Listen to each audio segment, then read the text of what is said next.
SuperTalk Mississippi Media production. From the deer stand to the bass boat and everywhere in between, Hunter's Hollow has all you need. Firearms, ammo, bows, fishing rods, and more. The latest in gear and accessories, plus Thunder Hollow Indoor Gun Range. Hunter's Hollow, Highway 6 West, between Oxford and Batesville. Online, huntershollow.com. Oh, yeah. Good morning, Mississippi. Everything gonna be all right this morning. Mornings with Richard Cross. Oh, yeah. Here on SuperTalk Mississippi. Woo!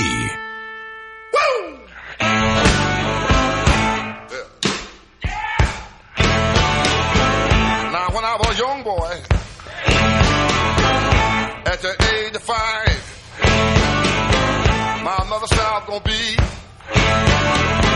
the greatest man alive. But now I'm a man way past 21. Hello and good morning. Welcome in Mornings with Richard Cross. SuperTalk Mississippi, streaming at supertalk.fm and SuperTalk TV. Of course, on your SuperTalk Mississippi radio stations. We are presented by Community Bank, online at communitybank.net. Community Bank, rooted in our community. Appreciate you being part of the conversation.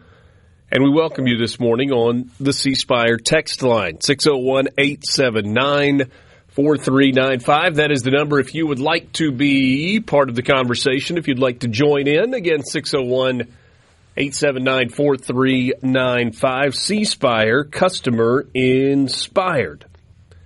Yesterday, Will told you that when you walked outside, there was just a little bittiest hint of coolness in the air, or at least not quite as much humidity, even less of that little bitty bit this morning when you walk outside.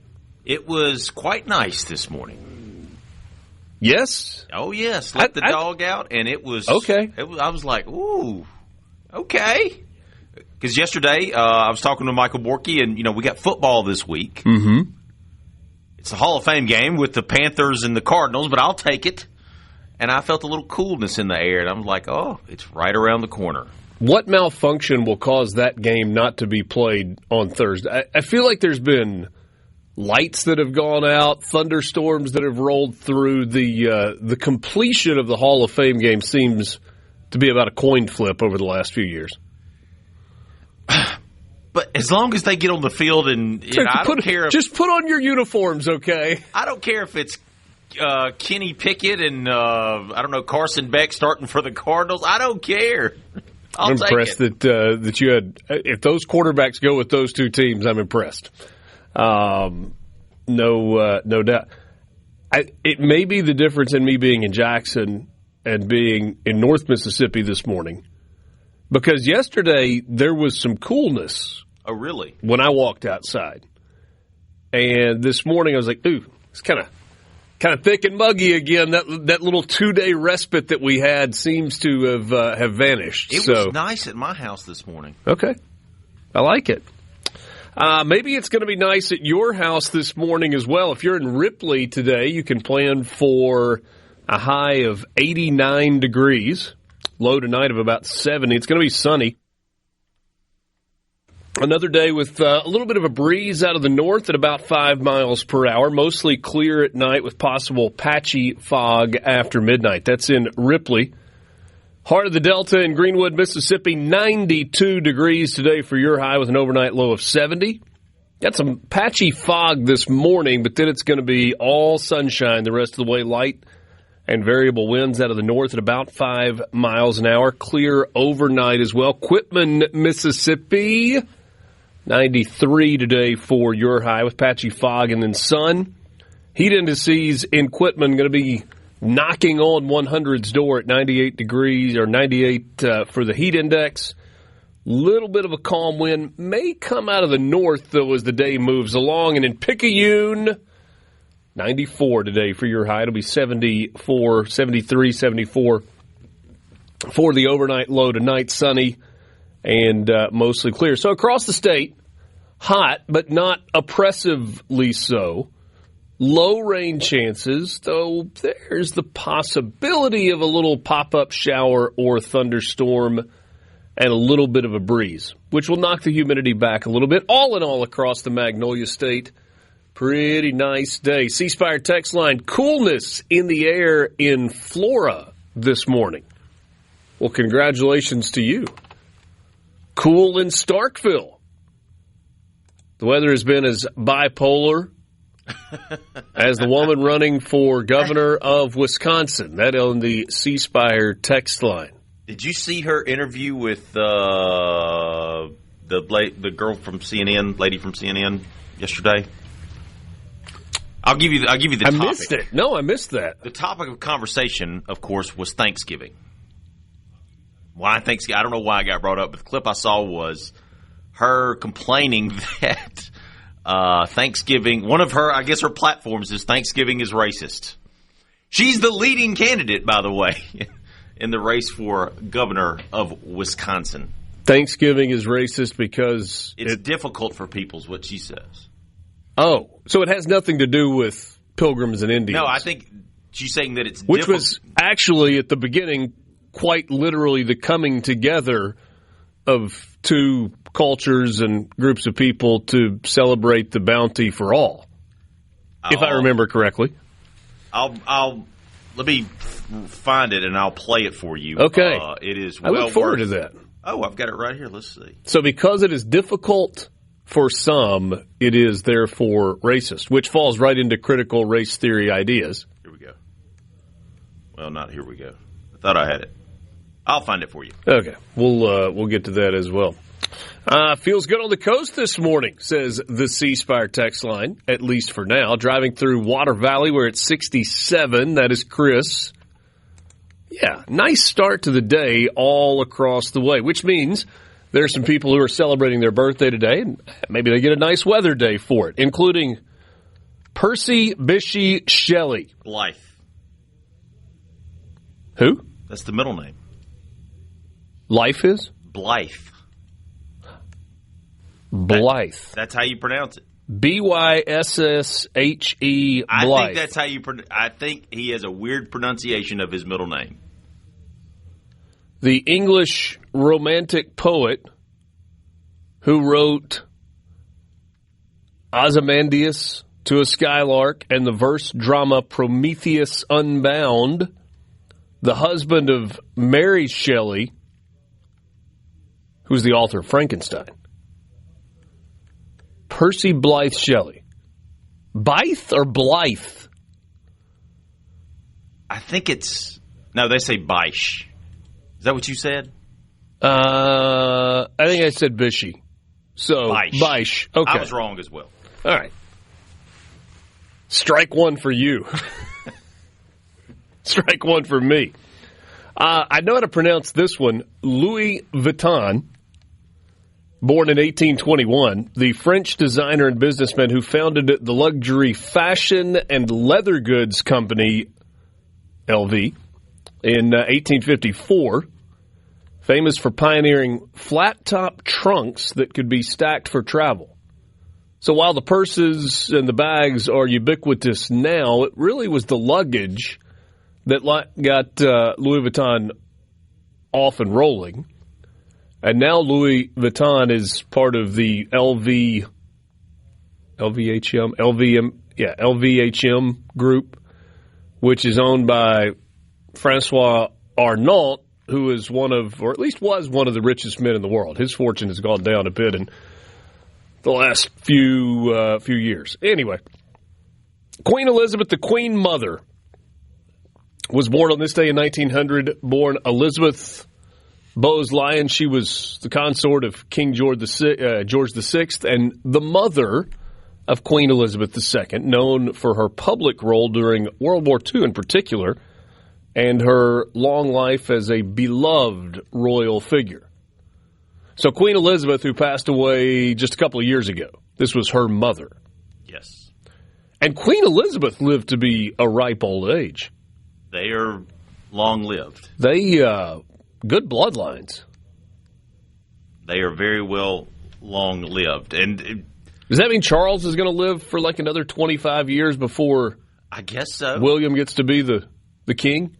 They seem like they either die early or they live forever. Yeah.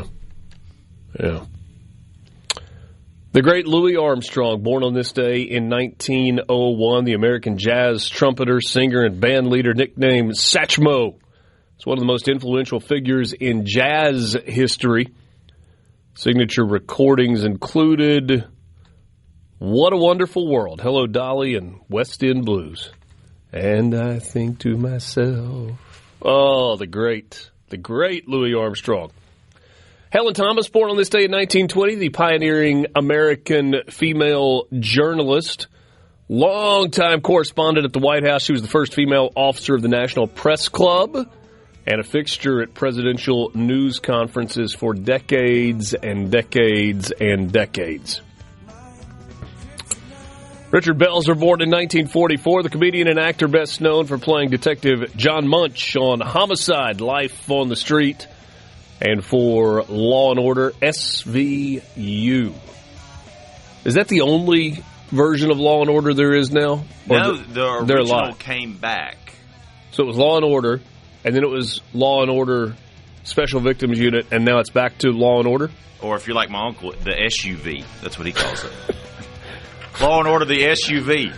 Somebody put the Suburban on television. We'll be right back. Mornings with Richard Cross, SuperTalk Mississippi.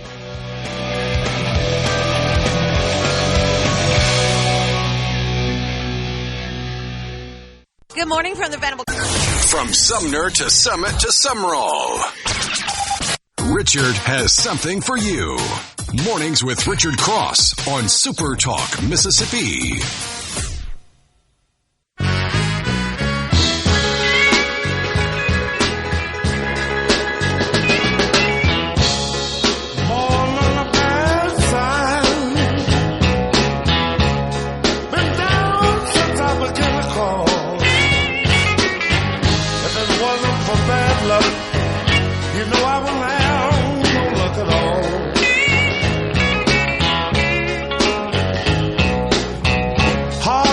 So Francesca Hong is the Wisconsin gubernatorial candidate you were talking about? Yeah, I got the clip. Can we go to it? Let's do it.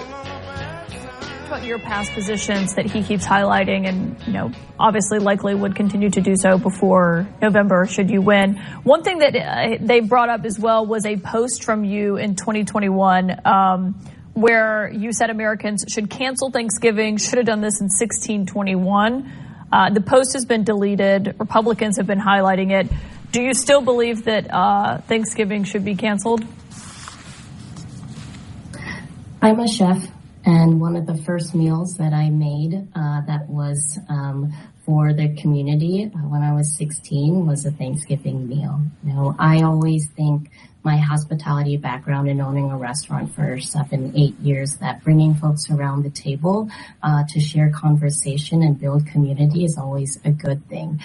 But Thanksgiving is also a time that's incredibly painful for many people in our communities. And so I think I wanted to make sure that people understood that there are multiple views, but views can evolve. And the position that I'm running for right now, and I think my background as a chef, will actually help me become a better governor that's able to bring more people to the table.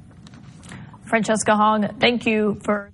At no point in any part of your rambling, incoherent answer did you come remotely close to answering the question. I award you no points, and may God have mercy on your soul. So I want to bring people around the table. But you know that one big event that we do every year that brings people around the table? I want to get rid of that. Should you be interested, the original quote from 2021 was, "Cancel Thanksgiving because it's racist. Cancel Thanksgiving. Should have done this in 1621. If it takes a worldwide pandemic for us to realize we should stop celebrating colonialism and the original super spreader event that killed indigenous folks and women, so be it." Did she say that from behind her mask at the time? Good morning. It's Mornings with Richard Cross, SuperTalk Mississippi. Thank you for being with us. I just got a message from my friend that, well, I'm not going to out him in case he doesn't want to be outed. It says, Happy Thanksgiving to you as well. Oh. It might be my favorite holiday. I mean, I really like Christmas, don't get me wrong. Thanksgiving's special, though. I'm a big Arbor Day guy, but... Of course you are. Of course you are. Halloween's my favorite. I'd say Thanksgiving's probably... Seriously? Oh, yeah.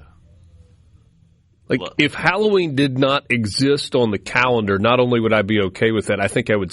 I might have a holiday to celebrate the lack of existence of Halloween. Why? I think it's... I think it's a post-traumatic stress deal. I was never a good costume kid, and so I've never liked dressing up costume-wise, and the trick-or-treating is like, not a huge candy. Like, I have a sweet tooth, but I'm not a huge candy guy. Just the whole thing feels worthless. I grew up out in the country, and so we never, in the entire time I lived at home. So you felt like you were missing out. Oh, yeah. We never had a trick-or-treater. I mean, we lived on a highway. You walk down the street. So would you load up and go into town to trick-or-treat? Occasionally. And town for you was not huge, right? Yeah, I mean, it's Houston, Mississippi. Yeah. I mean, we're not talking about, Jackson or Madison or, Dallas. We would drive to Houston. And to us, my brother and I mean, that was just, it's like, they're just giving out candy. They're just giving it away for free? It's the greatest thing ever. All I got to do is wear a mask? Yeah. Yeah, I'll do it. So now that I live in a neighborhood where kids do, they actually, the cops block off the neighborhood because there's so many kids that show up. I love it. Okay. In fact, we've already picked out the costume for my daughter for Halloween. That was a discussion. Yeah. We had an early Piglet that was a really cute costume. Piglet. Yeah. A couple other birthdays that stand out. Billy Bob and Barry. Billy Bob Thornton, one of the great actors of this generation. Born on this day in 1955. Actor, director, screenwriter, musician. Academy Award for Best Adapted Screenplay for Sling Blade. Notable films include Monsters Ball, Bad Santa, A Simple Man, and, of course, he is The Landman. The Landman. I still haven't watched that. Oh. Highly recommend. Everybody says it's good. And I'm not I watched that, but I've done a few of I like the Taylor Sheridan stuff. If I said to you, I'm saying to you, actually, greatest actor of the last 50 years, who would, and you had to identify one, who would you go to? Jane and I had this conversation a couple of days ago, and I said, is he the most talented actor of this generation? Not talking about Billy Bob, I was talking about somebody else. Look, I hate his politics. That's the caveat, but I watched Heat last night with Robert De Niro. Ooh. Let me tell you, that guy... Oh, incredibly versatile. Man, he's so good. Again, hate his politics. And when you say of a generation, it's hard to be like, okay, are you putting Jack Nicholson and George Clooney in the same category? Like, is that the same time period, or is that two different generations? I was asking the question about Tom Cruise. I'm going to tell you, Tom Cruise, for me, a lot of people hate on him. He's but so everything good. He's in is good. Yeah. I mean, name the duds that he's been in. I on a hand, and a guy who's in a movie every year, yeah. on a hand, you might can count maybe two or three. Did you see the interview that John Hamm did a couple of weeks ago, or maybe it was a while back, and I just saw the clip of it? He was talking about his role in Top Gun Maverick, and when his agent first brought it to him, he said, the answer is yes. I don't care about the money. And the agent said, well, we're still working through the money. And he said, no. You didn't hear me. Let me be more clear. If this is indeed an opportunity, and you tell me it is, and it falls through the cracks, and I do not get this role, you are fired. I do not care about the money. And he said, I watched Top Gun as a kid. I loved it. It was a huge success. I assumed it was going to be a huge success on the remake. And I was going to work with Tom Cruise in basically every scene in which I appeared in the movie. Yes, sign me up. Good stuff. Somebody said Tom Hanks, politics aside. Yeah, so all of that coming from Billy Bob, also the 44th president of the United States. Another good actor. Barack Perry Hussein Obama. 1961 is when he was born. We got to move ahead. Good grief. I'm behind the clock this morning. It's okay. Got nothing but time. Meghan Markle. Her and Obama share the same birthday? Two of the most fantastic people on this earth. Meghan Markle, born on this day in 1981, the actress and member of the, well, kind of, former member of the British royal family. All right, I'm going to ask the question again. Have you seen her show on Netflix? Suits? No, her cooking show. No. But I would submit to you that she was really good in Suits. I remember her in Suits. Yes, she was good. Harvey Specter, Mike. That show maybe went on a little too long. But if you catch it, it's really good. It was on Netflix for a little while. Suits was? Uh-huh. It still is. Oh, it still is? Yeah, I think. But her cooking show on Netflix. Is it good? Oh, it's terrible. Oh, okay. But it's so terrible, it's good. Okay. It's... All right, I'm going to paint a scene for you real quick. Okay, she's making these gifts for guests that are coming over to her house. And what she does is, it's supposed to be a cooking show. Instead of cooking stuff, she takes stuff out of bags that she bought. So she bought some little, it's like cashews or something. Pop-Tarts. Whatever. She takes it out and puts it into another bag that looks a little bit more homemade. She then writes like she made the bag, and then she puts in, may contain nuts, if you have allergies. She writes all this stuff out.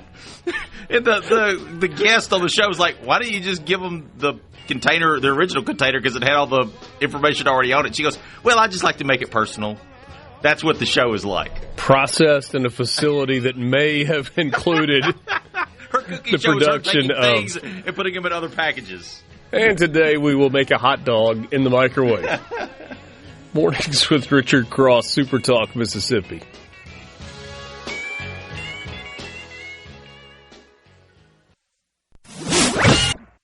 The sun is up, the coffee is on, and you're starting your day right. Mornings with Richard Cross here on SuperTalk Mississippi.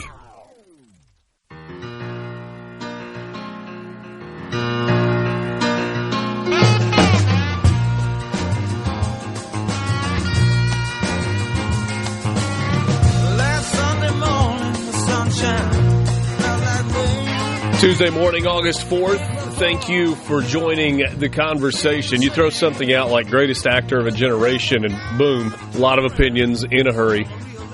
We got Daniel Day-Lewis, Denzel Washington, Robert Duvall, Gene Hackman, Tom Hanks, Billy Bob, Denzel Washington. Vanilla Sky was a strange movie. Yes, it was.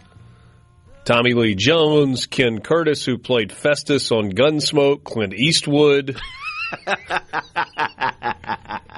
Those are some of the names that you like that. I mean, look, I'm not saying the guy's not a good actor, because he was actually a pretty smart, from what I understand, he was a pretty smart guy, but he played Festus, who was kind of, the country yokel in some ways. But when you're going up with Gene Hackman and Robert Duvall, and Denzel Washington, I wasn't expecting Festus to be thrown in the mix. It's like nobody just says George Wendt. It's George Wendt, the guy that played Normal and Cheers. Yeah. If you have to throw into who played Festus on Gunsmoke, that's probably the qualifier that disqualifies him from greatest of a generation. I just think it out loud here. Do you ever wonder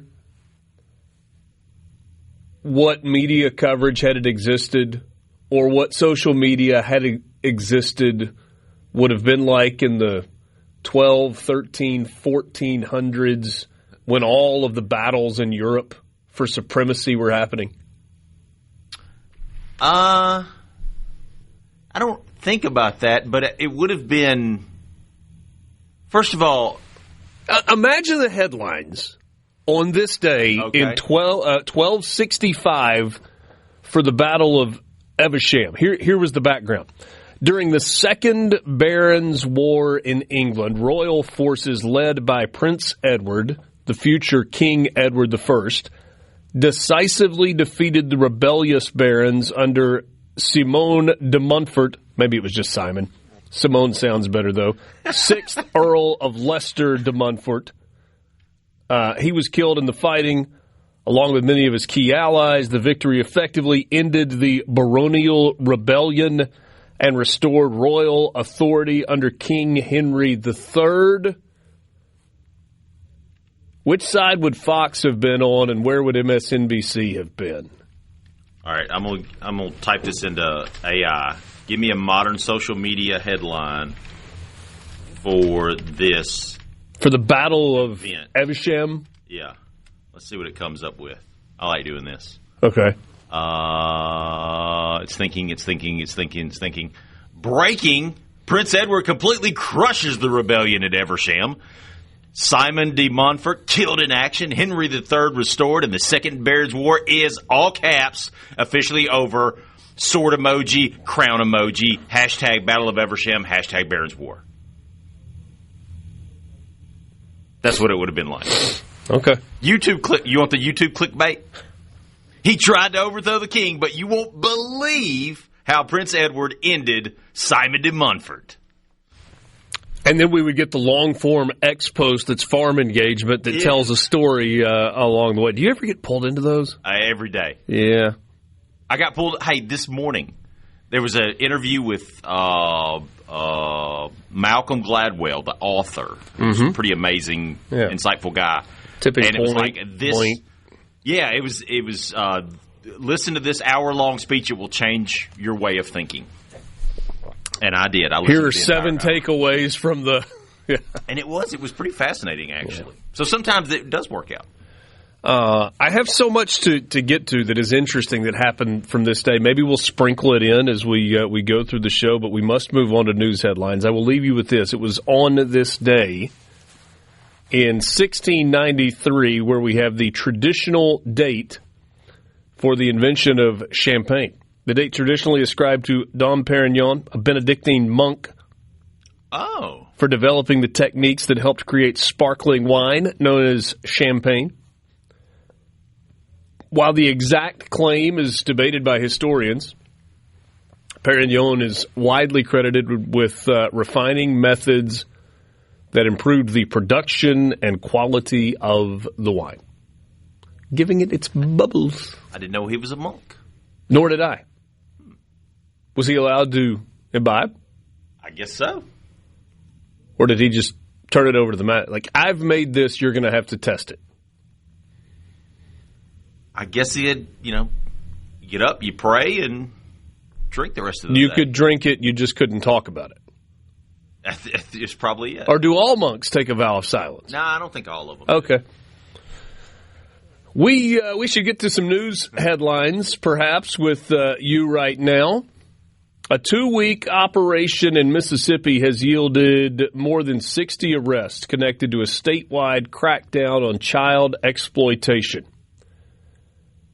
Mississippi Attorney General Lynn Fitch, alongside Homeland Security Investigations Assistant Special Agent in charge, put that on a business card, Matt Riddell, Baxter Kruger, Southern District U.S. Attorney, Scott Leary, Northern District U.S. Attorney, more than a dozen federal, state, local law enforcement agencies announced the completion of Operation Muddy Waters. I have mixed feelings about the name of the operation. I don't like that. Officials announced that he's one of our greats. And he's what we come on the air to every morning. Anyway, officials announced that the law enforcement arrested 13 individuals for charges related to child exploitation and 48 absconders for sex offender registry noncompliance. Seized 50 devices, served more than 8 search warrants, secured 3 immigration detainers as a result of the operation. Riedel said those who choose to hide behind a computer screen to exploit children will not remain hidden. Operation Muddy Waters demonstrates HSI's unwavering commitment to protecting children, supporting victims, and holding offenders accountable. The list of law enforcement agencies, pretty impressive. Bay St. Louis Police, Biloxi Police, DeSoto County Sheriff, FBI, Forest County Sheriff, Harris County Sheriff, Harrison, Jackson, Lafayette County Sheriff's Department, Lee County Sheriff, Leland Police, Marshall County Sheriff's MBI, Montgomery County Sheriff's OPD, that's Oxford Police Department, Pearl River County Sheriff, Stone County Sheriff, U.S. Wildlife, and Fisheries and Wiggins Police. You got that many cooks in the kitchen and you pull off an operation like this, well done. Well done. We just got to come up with a different name. Yeah. Biloxi man was sentenced to life in prison following a murder in 2024 involving a dispute over a game of dominoes. Oh, I'm sorry. Wait, what did you say, Richard? A Biloxi man was sentenced to life in prison. The clink, the lockup, following a murder involving a dispute over a game of dominoes. I don't know if it was chicken foot or the garden variety. According to 3 eyewitnesses during the trial, 60-year-old Julius Taylor Jr. and Jerome Overton, a cousin of next-door neighbor Rodney Dabney, were playing dominoes on Taylor's front porch.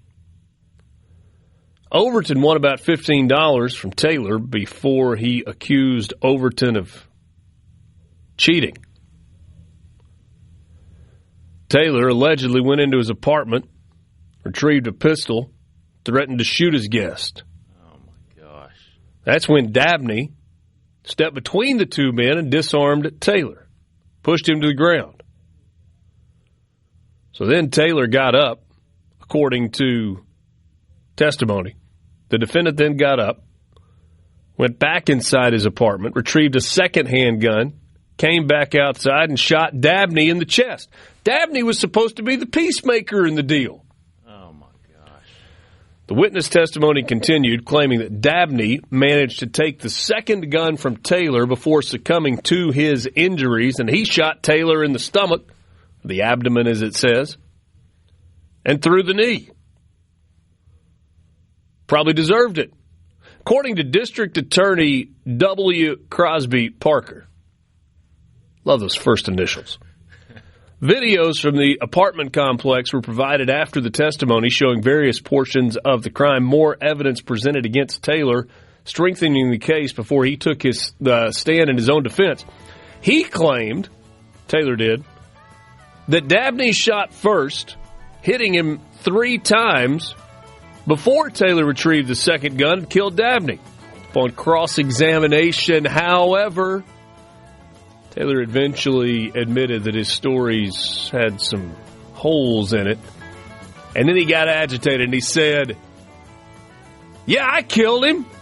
He shot me first, so blank him.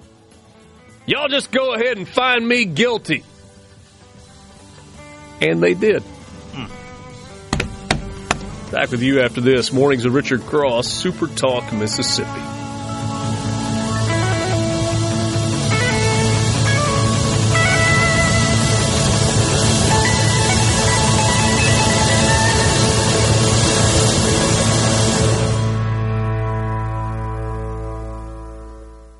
Good morning from the Venable. No matter where you're from, Happyville, Batesville, DeIberville, or any other ville in the SIP, you're starting your day off right. Mornings with Richard Cross. Super Talk, Mississippi. Morning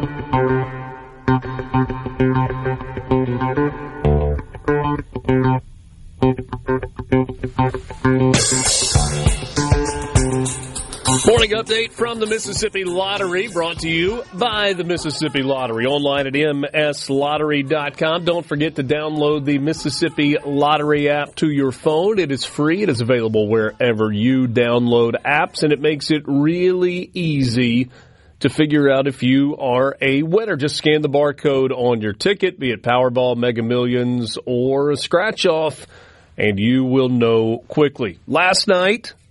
Yes. Last night, big Powerball drawing, no winner, which means $786 million is the estimated jackpot, with an estimated cash value of $341,600,000. We'll do the, maybe on Thursday we'll do the math on the, after taxes, take home, invest it, just play it out. It's fun to do from time to time. Next drawing comes your way tomorrow night, Wednesday night, for that $786 million. Got a Mega Millions jackpot coming up tonight. It is a paltry $60 million. The cash value, $25.5. I mean, Chump change. Who among us wouldn't love winning that? August is here, so are 4 all-new Mississippi Lottery scratch-off games. Play $2 triple play, $3 Wild Sevens bingo, $5 Cruise in the Coast, or the new $20 Cash Explosion, featuring more than $12 million in prizes, and top prizes up to $500,000. Whether you're chasing instant cash, collectible ticket designs, or big winning moments, there's a new game waiting for you. Head to your local Mississippi Lottery retailer for more details and to buy your tickets. So there are people that collect the scratch-off card designs. Really? Well, that's what it says right here. People collect anything. Whether you're chasing instant cash, collectible ticket designs, which they've done with Cruise in the Coast, right? Yeah. The Cruise in the Coast lottery. Anyway. So, good luck. That brought to you by the Mississippi Lottery. Morning sports update brought to you by Pearl River Resort. Online, pearlriverresort.com. Pearl River Resort is your home for family fun, casino thrills, and live entertainment. I don't know if you get trophies for preseason awards. Do you even get certificates for preseason awards? Watch lists? Surely. If you do, the pile is getting large for both Trinidad Chambliss and Kejuan Lacey. The Ole Miss quarterback and running back duo were added to the Maxwell Award watch list, presented annually to the top college football player in the country.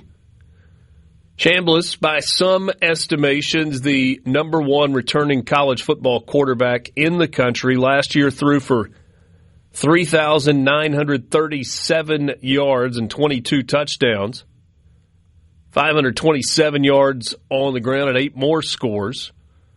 He was the SEC Newcomer of the Year and the winner of the Connerly Trophy a season ago, and was named preseason first-team All-SEC quarterback just a couple of weeks ago. Lacey set program records for rushing yards in a season and touchdowns, 1,567 and 24, respectively. He was a finalist for the Doak Walker Award, the first Ole Miss running back to reach that spot. Preseason first-team All-SEC after being a first-team All-American a year ago. Ole Miss, one of 16 programs nationally with 2 players on the Maxwell Award watch list.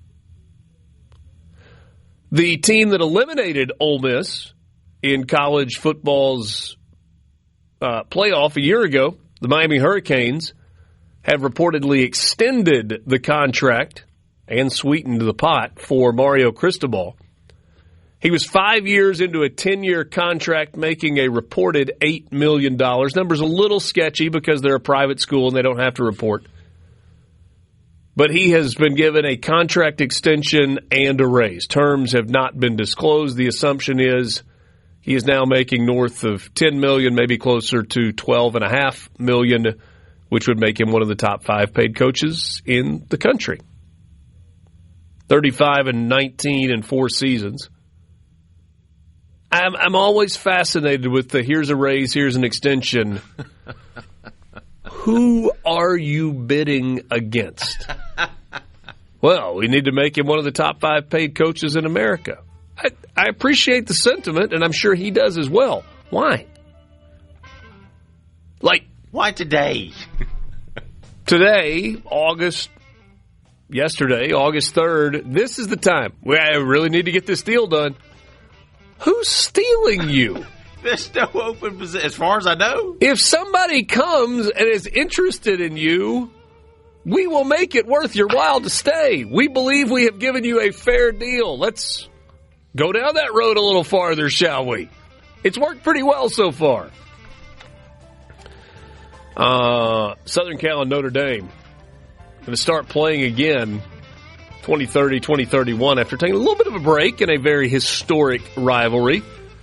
That was opened up because Indiana is only going to play JV teams going forward in their non-conference slate.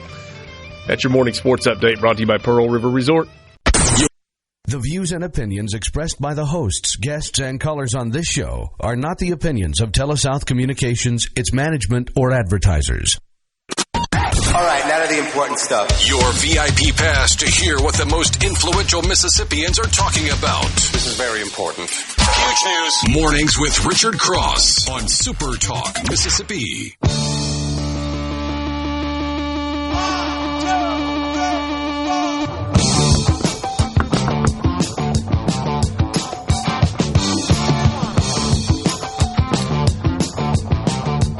Good morning and welcome back. This is Mornings with Richard Cross on SuperTalk Mississippi, presented by Community Bank, online at communitybank.net. Ever notice how some places still know your name at Community Bank? That's how banking works. We're a bank that knows community because we live here. And when you walk in, you're more than an account number. You are a name, you are a face, you are a friend at Community Bank. No matter what your banking needs are at Community Bank, real people are there who care about your goals. A local bank built on relationships. Stop by your neighborhood location or learn more at communitybank.net, rooted in our community. The 7 o'clock hour, each and every day, is brought to you by MWG Employer Services. Running a business is tough, and if you're struggling with HR, benefits, and payroll, you're not alone. That's where MWG Employer Services comes in. They can provide a full range of employer services plus a custom plan that fits you. Give them a call today, 601-206-7966, or go to mwgemployerservices.com. Good to be with you this morning. C-Spire text line is open. Love to hear from you, 601-879-4395. Yesterday, here in Jackson at the, I guess the Capitol complex. It wasn't necessarily in the Capitol. Maybe it was in the Capitol. You had the first joint legislative redistricting committee. And, man, it looked like a party. They had tables spread all over the place and microphones and computers out and papers, and everybody was there. A lot of people were there. A lot of really important people were there yesterday. And the discussion is about the future of districts in the state of Mississippi. Voting districts.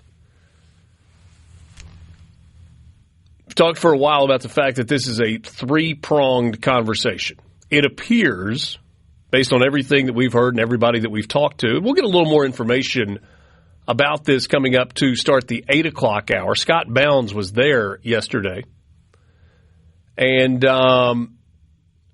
so it appears as if congressional districting for now is going to be put on pause. We got the Calais versus Louisiana ruling from the Supreme Court back in the late fall. Is that right? No. What are we in right now? We're in August, so it was in the 2026. Yeah, late spring, early summer. I think it was just a few months ago. Yeah, it was. It all just runs together. Supreme Court's been busy, and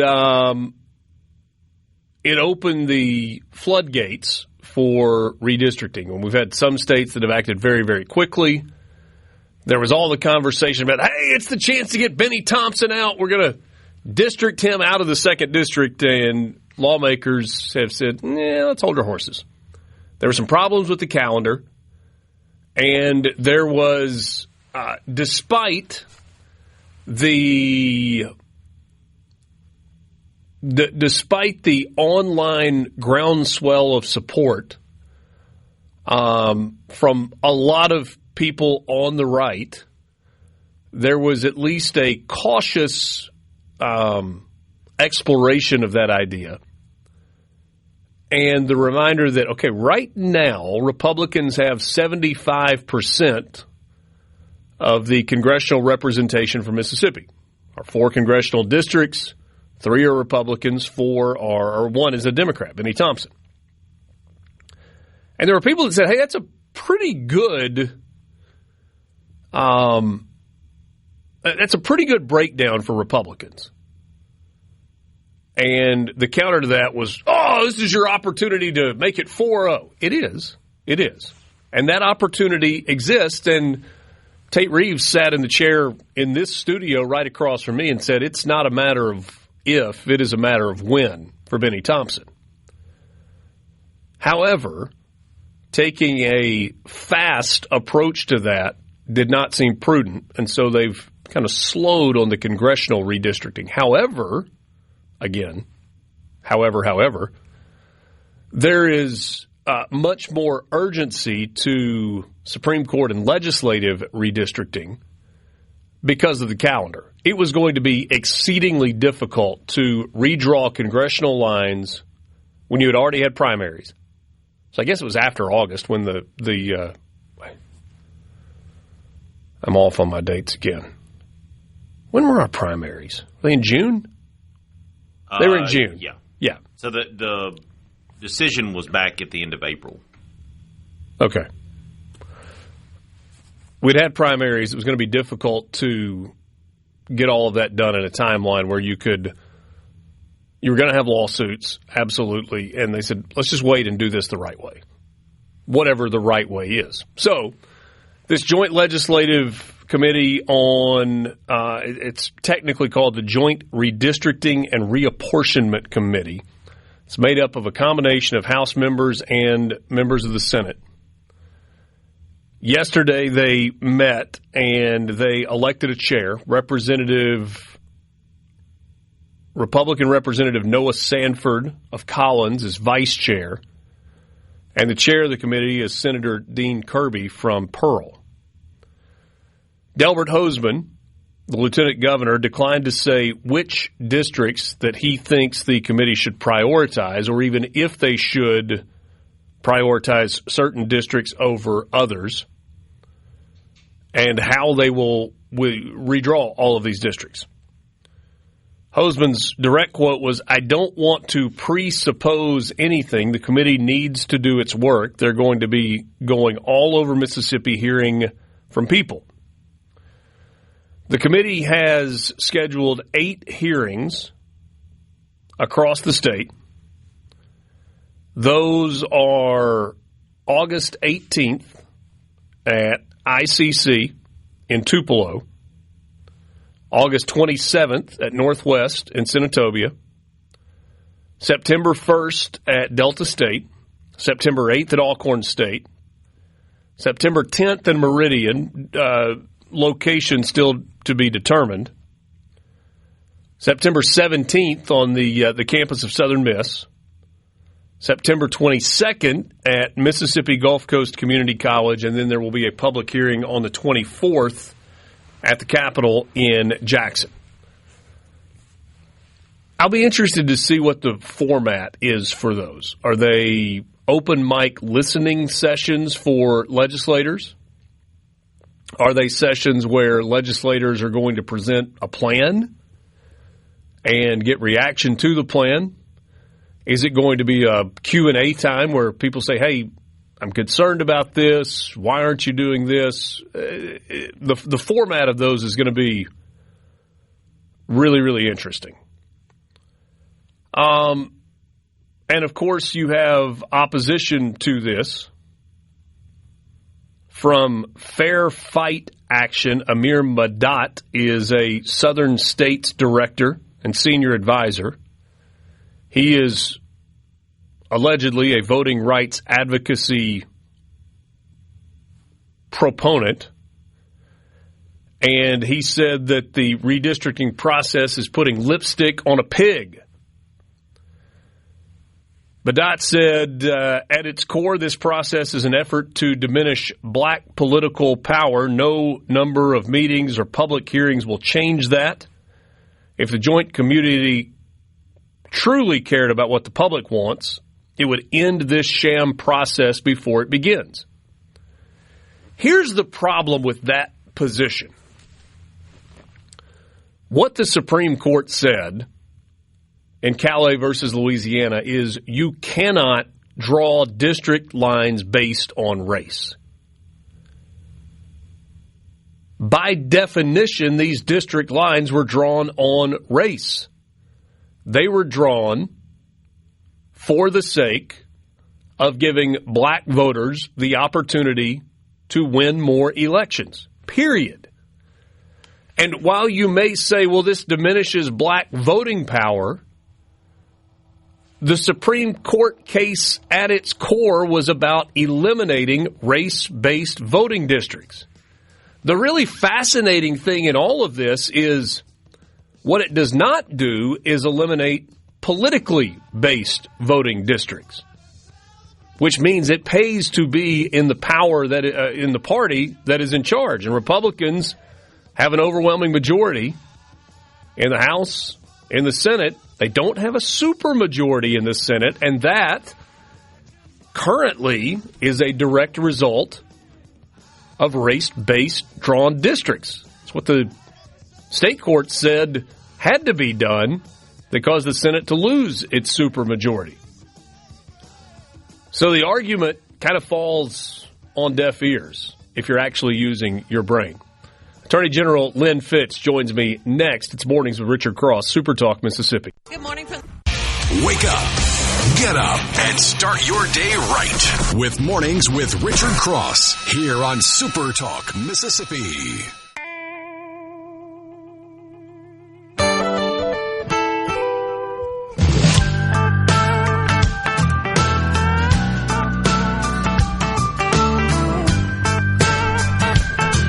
Thanks for joining us. Today is Tuesday, August 4th, 2026. This is Mornings with Richard Cross, presented by Community Bank. Glad to be with you on a beautiful day across the state of Mississippi. Yesterday, there was a significant press conference in North Mississippi. We told you a little bit about this earlier today. Operation Muddy Waters, a joint law enforcement operation. And when I say joint, a lot of entities were involved, an operation that was led by the Attorney General's office, and Attorney General Lynn Fitch joins me this morning. Over 60 arrests made yesterday in a statewide child exploitation crackdown. Good morning. Yes. Good morning to you. Thanks for coming in. Absolutely. It was quite the operation, bringing all the state, federal, local law enforcement partners together to protect our children from these predators. These are sex offenders out there. They're looking to leverage our children. And so we're able to all come together, find these criminals, make over 60 arrests before they committed harm to our children. I was talking with somebody on your team yesterday, and I said to them, you know, God bless you for doing this and for all of the agencies were involved, but it's got to be hard to wake up every day and go, okay, what are we doing today in terms of child exploitation? You said to me just a second ago before we came on the air, once you see this, you can't unsee it. You cannot. And you see that these children are being taken advantage of. The exploitation, AI makes it much more challenging. But again, when you see everyone come together as a unified front, that sends a strong message to these predators. Don't do that in Mississippi. We're going to arrest you if you do. We're going to prosecute you, and we're going to hold you accountable for doing that.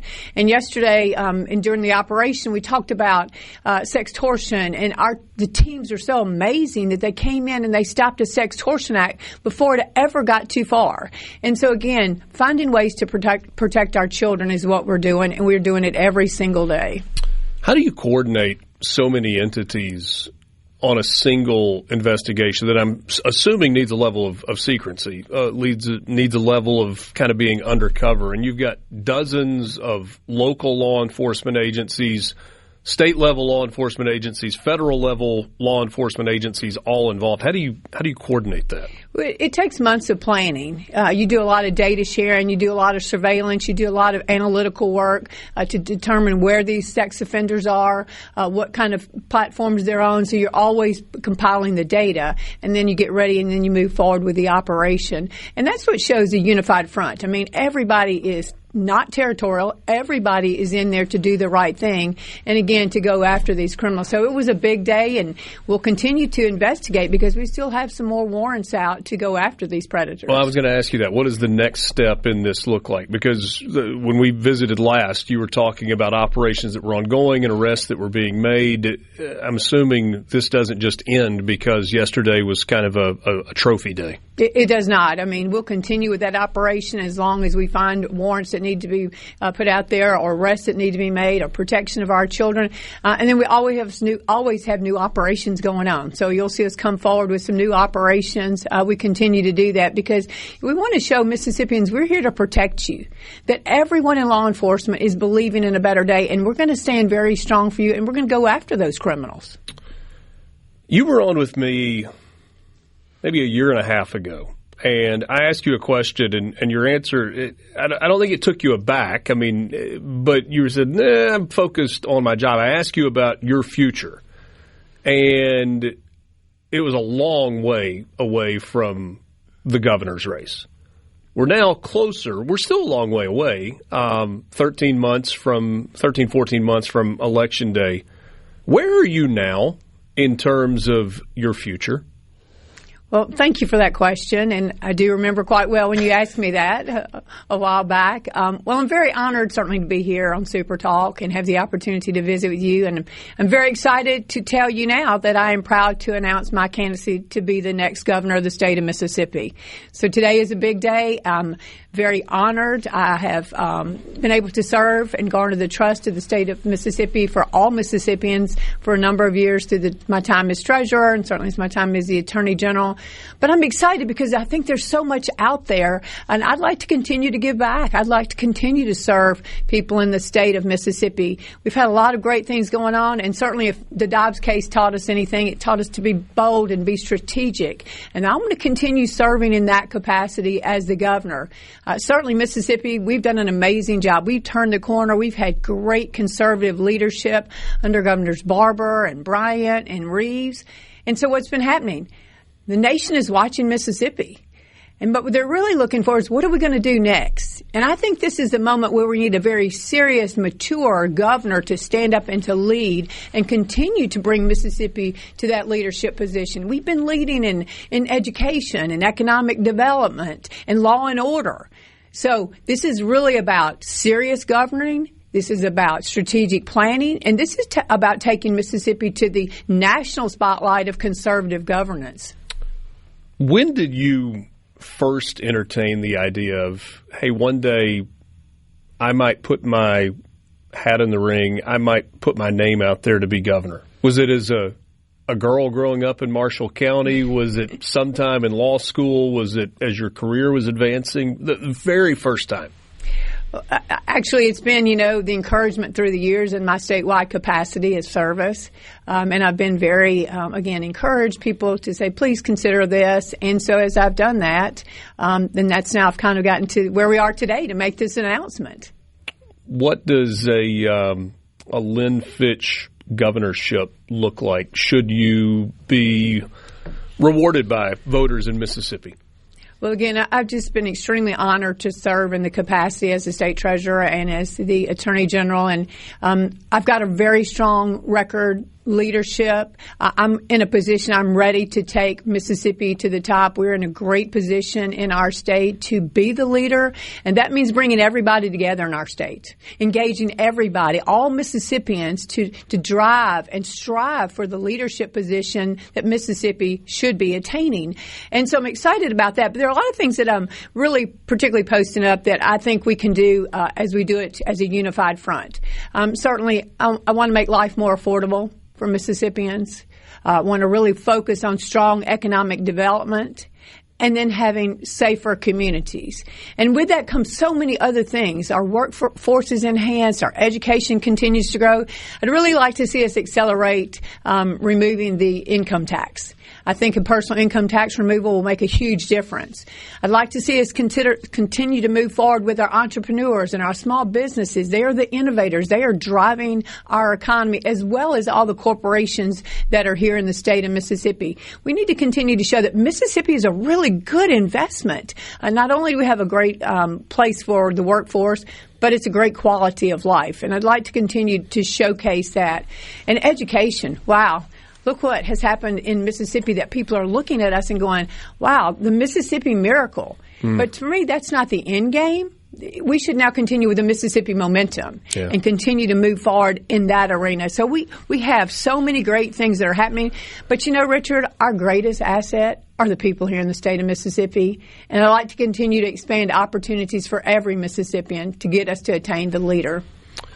When I think about the economic development story for Mississippi, and I'm not trying to sell anybody short in doing this, but I almost think about it in like a play that's got three parts. That part one was Haley Barbour's vision for the state, but recognizing that we kind of needed to get our financial house in order. Building out the rainy day fund, putting Mississippi in a good position financially, and starting to try to attract companies. Phil Bryant continued that legacy and became more aggressive in terms of bringing companies to Mississippi, whether it's Yokohama or others that came in. And then Tate Reeves, in a lot of ways, has kind of put that on steroids and has been very, very aggressive in attracting companies to Mississippi.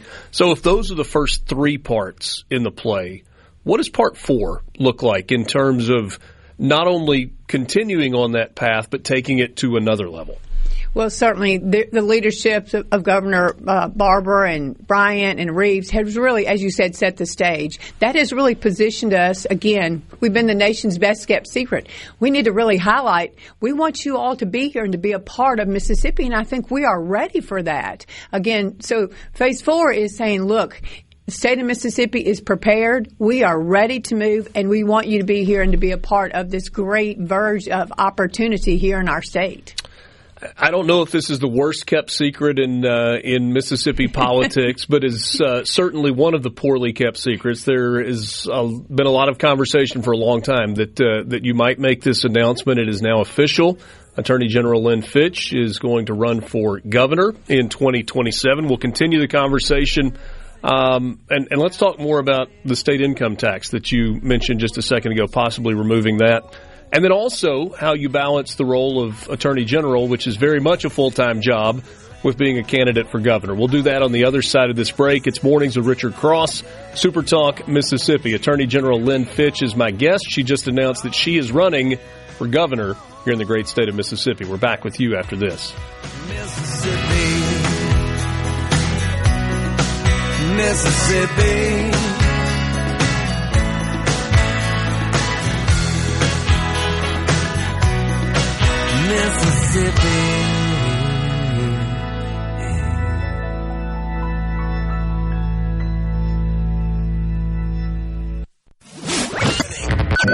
You're waking up to what's happening. Mornings with Richard Cross. Right now on Super Talk Mississippi.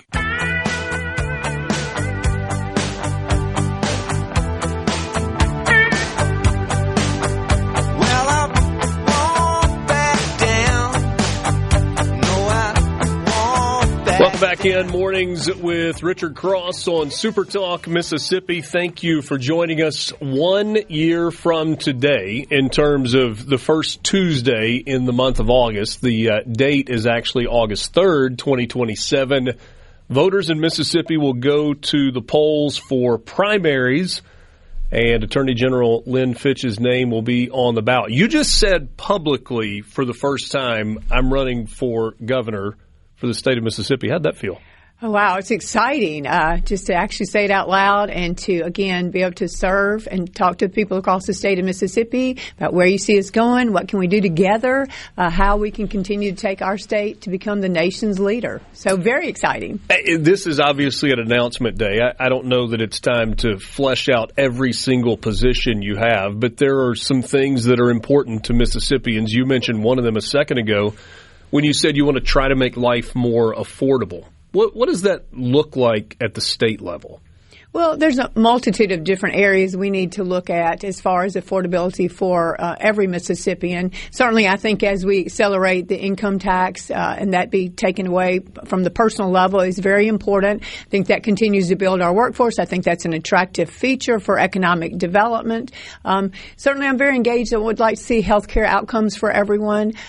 So I've been very engaged supporting our independent pharmacies, our hospitals, our community health centers.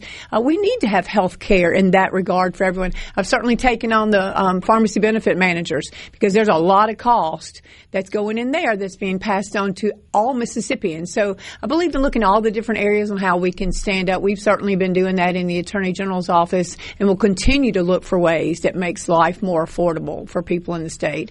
And with that, again, it's always important to focus on our economic development, as we were just discussing, and then law and order. When people feel safe in their communities, then all of it wraps together. You're safe. You have your businesses, and then again, you have your affordability, and everybody is excited about their community.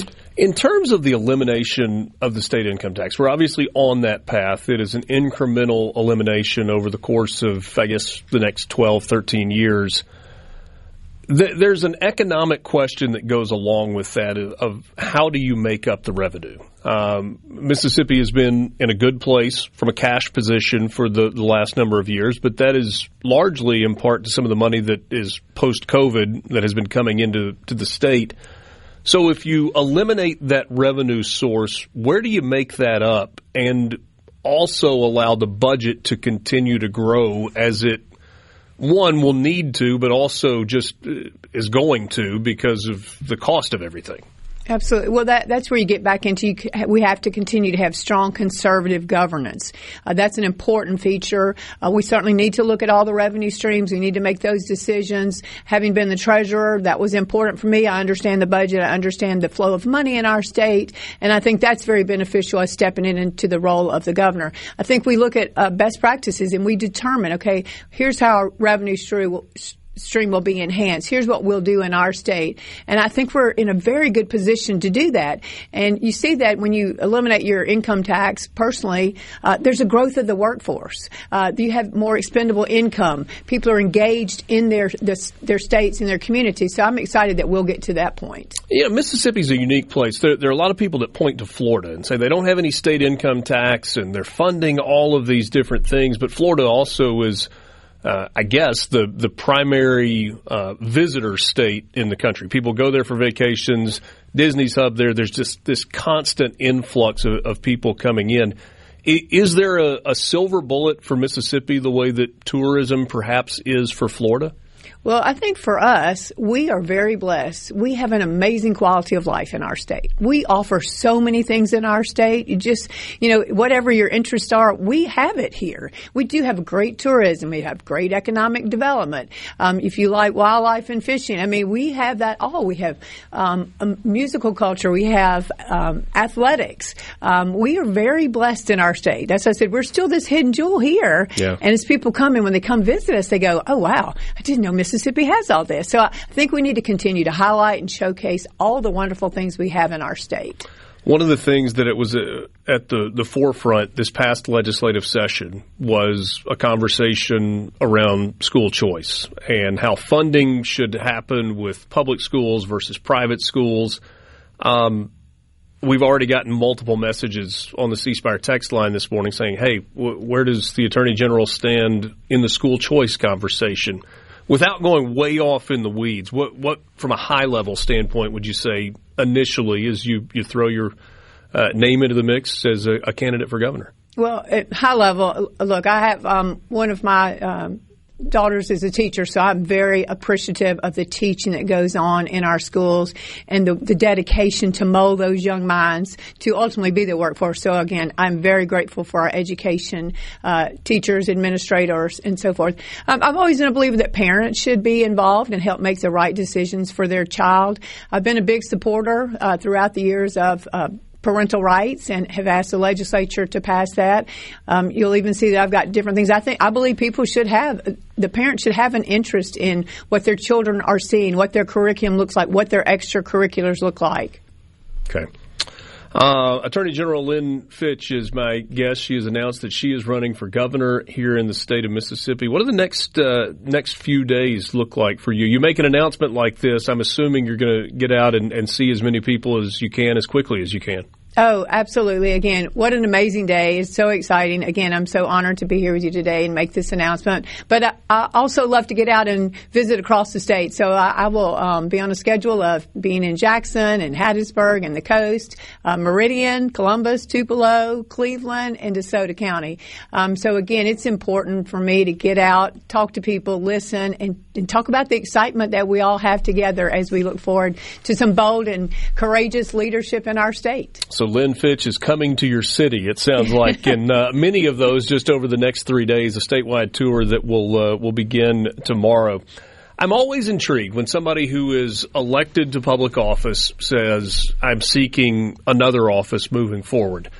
You, more than most even, have got a pretty significant job. How do you balance being a candidate for the state's highest office with the importance of your role right now as Attorney General?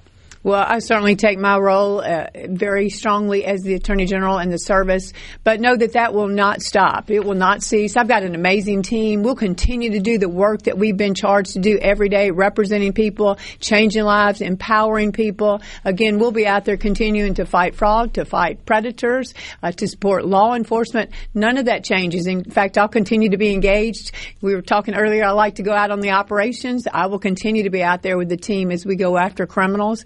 Again, being involved in every step of the way in the AG's office. So none of that changes, and everyone needs to know we will continue to do the great work we've done for the last 7 years and to continue to do that as we round this out. But how do you do it all? There are only 24 hours in a day, only 7 days in a week, and I have found myself with kids and balancing jobs going, if I could just have another day in the week or just have another couple of hours in the day, how do you manage that?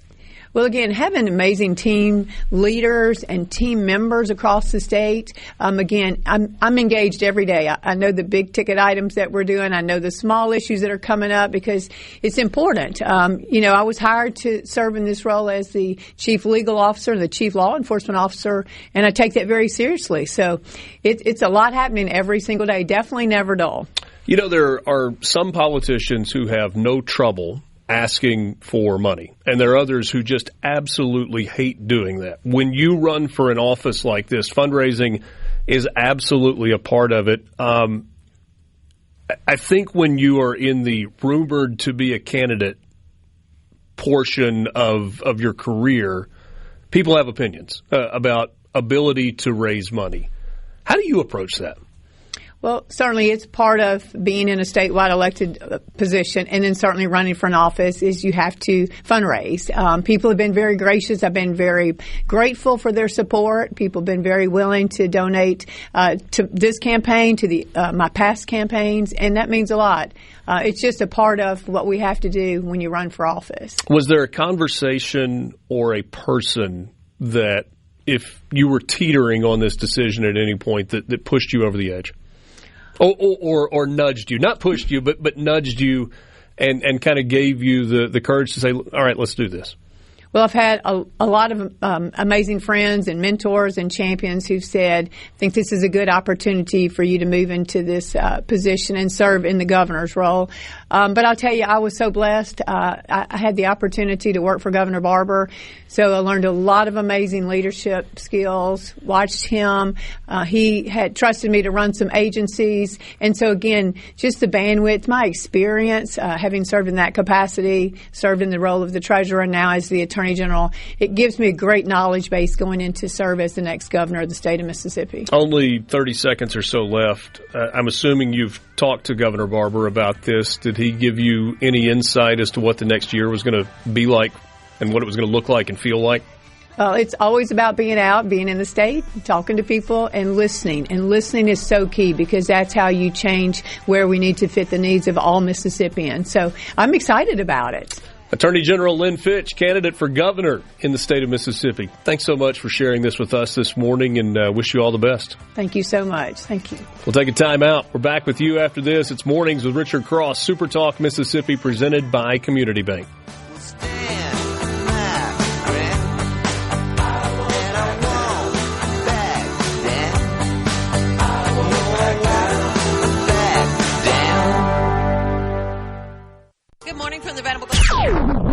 Waking up Mississippi. From South Haven to Scuba, it's Mornings with Richard Cross on SuperTalk Mississippi.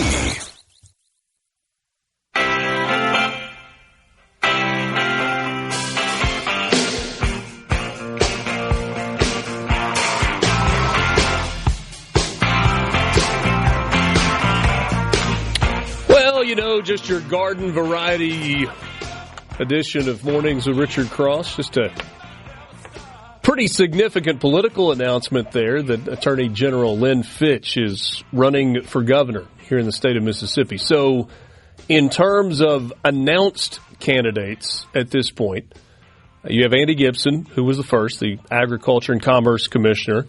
You have former Speaker of the House Philip Gunn, who has officially announced his candidacy, and now Attorney General Lynn Fitch.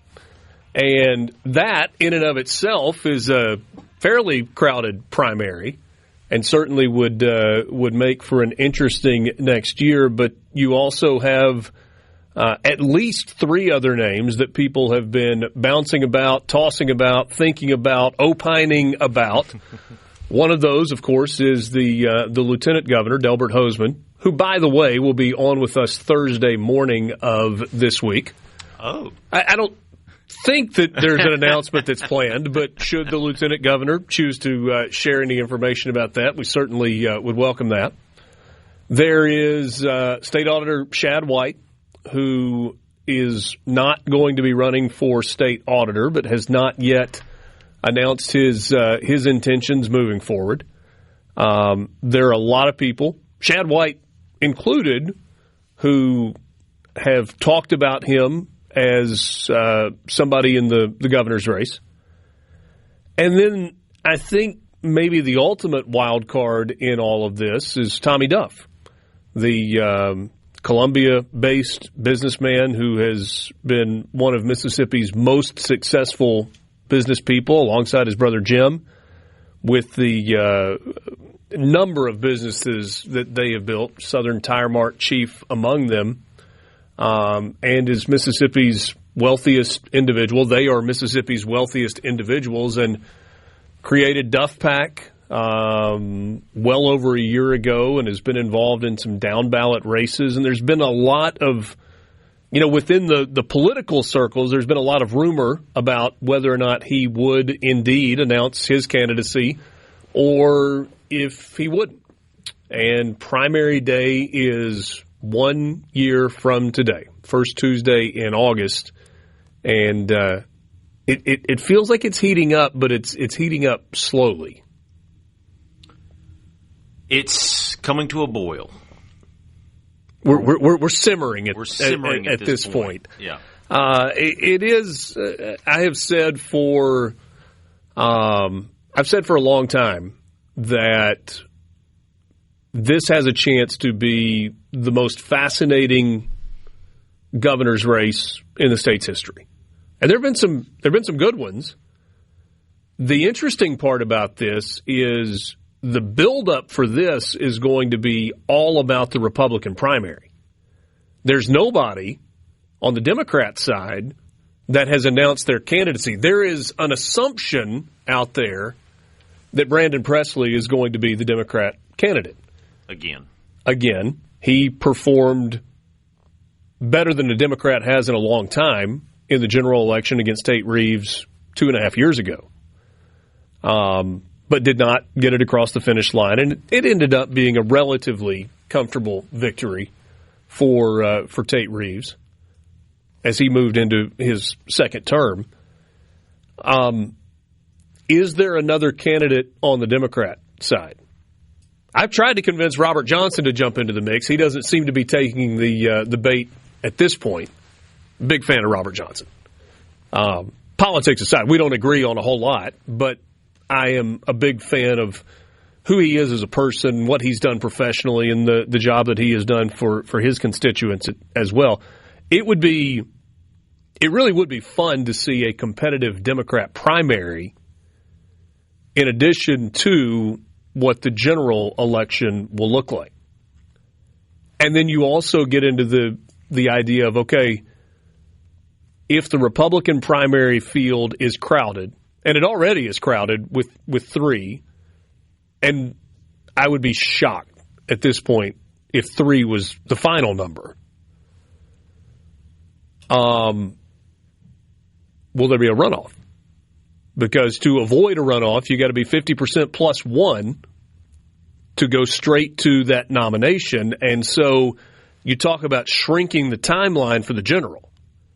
So if you go primary a year from today on August 3rd, and then you have no candidate that receives a majority of the votes, you take the top 2 vote-getting candidates, and what is it, 3 weeks? 3 weeks? And I'll say 3 weeks later, you would have a runoff. Mississippi has a very long history of runoffs in these primaries. Back when the Democrats controlled all the offices, you look at all those gubernatorial races, there was almost always a runoff. Yeah. So, breaking news here this morning on Mornings with Richard Cross on SuperTalk Mississippi. Attorney General Lynn Fitch has announced her candidacy for governor in 2027 for Mississippi. Scott Bounds will join me next. He has already slipped into the studio. He said, I want to make an announcement. Only thing I'm running for is the House of Representatives in Mississippi. He is part of this joint task force committee that is looking at redistricting. He was at that meeting yesterday. We'll talk about that with him coming up next. Mornings with Richard Cross, Super Talk Mississippi, presented by Community Bank. Want to know what's happening in Mississippi politics? Yes. You're in the right place. Mornings with Richard Cross on Super Talk Mississippi. Check 1. Where's all my volume?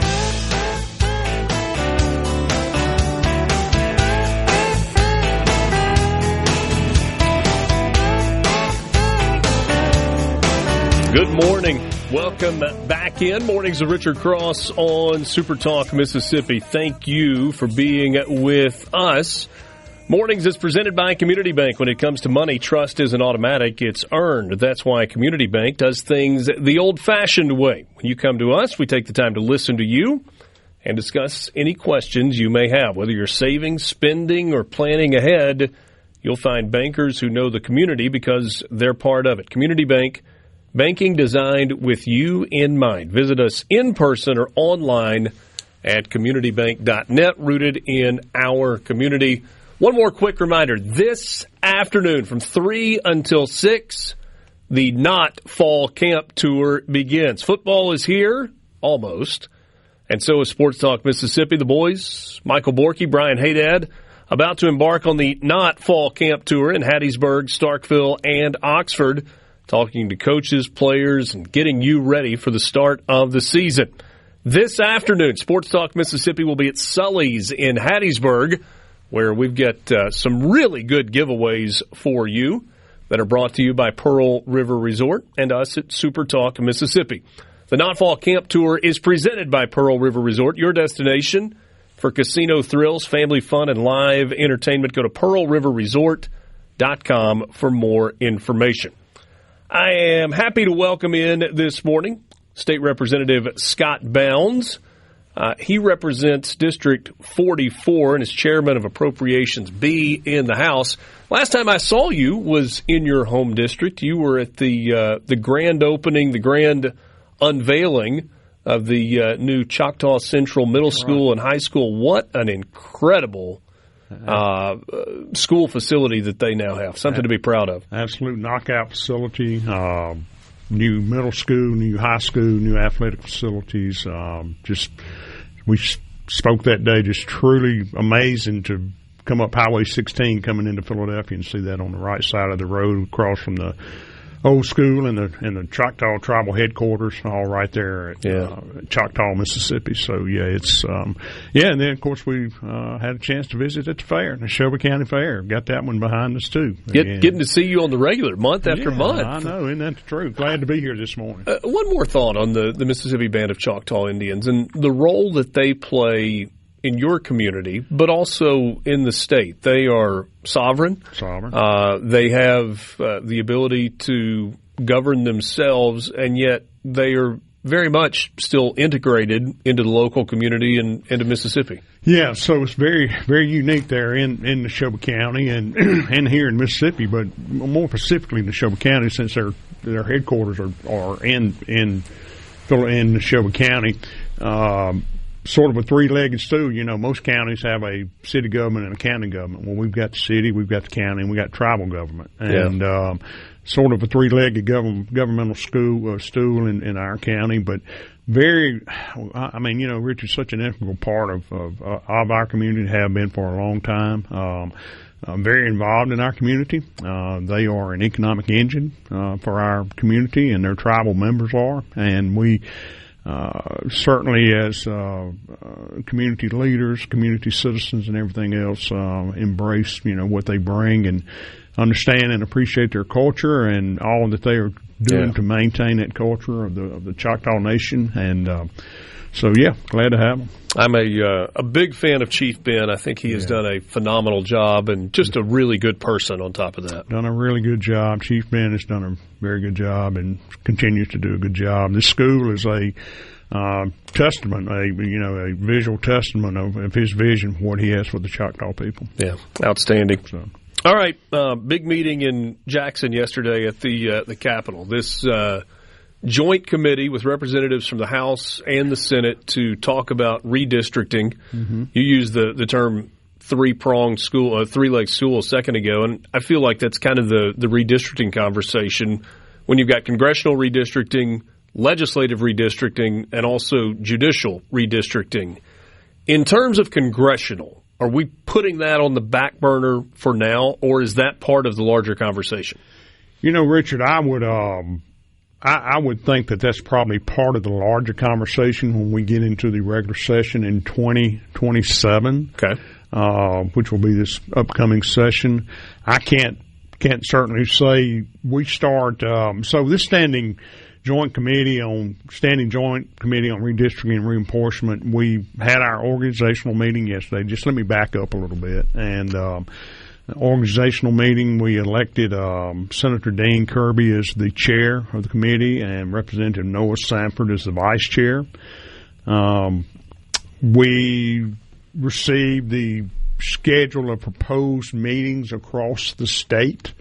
I think it's going to be nine hearings that will be held across the state beginning on August 18th. I think the first one's in Tupelo. Okay. These are open to the public.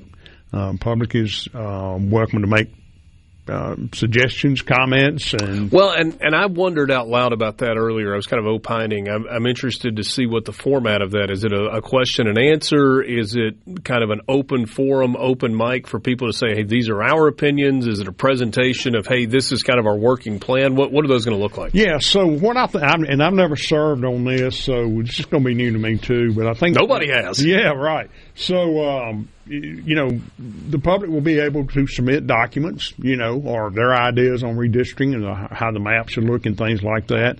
They have to present that plan to the staff. Okay. These meetings will be in a format I envision to where there will be an opportunity for public comment on them, verbal public comment at these meetings. I think they're all scheduled for 6 o'clock in the afternoon to make it convenient for people to be able to attend and not be during work hours and everything else. During the meeting yesterday, Richard, we did receive just a copy of the general rules of public access policy. Obviously, the meetings are open to the public. Documents can be submitted, but they have to be submitted through the reapportionment staff over at Peer. All of that will be made available. It may be available now on their website, on the Peer website, on how you submit documents and how you get on the schedule to speak maybe at a hearing or things like that. So they're going to be. So when you say document submission, are we talking, the ability to be a couch-based offensive coordinator? Hey, here's my game plan. Hey, here's a map for you to look at and to consider. Yeah. Any citizen may present a proposed plan and or map. Okay, they can, and that doesn't necessarily mean that we're going to take it up in a public hearing, but it will become a part of public record that a citizen has submitted a plan or submitted comments, things like that. They will, once those documents are submitted, that becomes part of the quote Open Meetings Act. It becomes part of those documents that may be presented and considered at any time. Doesn't necessarily mean the committee or the staff or anything else will take these under consideration, but they will certainly be presented to the committee for consideration at some point. Okay. And so it's what's the goal, Scott? What's the goal when? So we, I guess I should back up.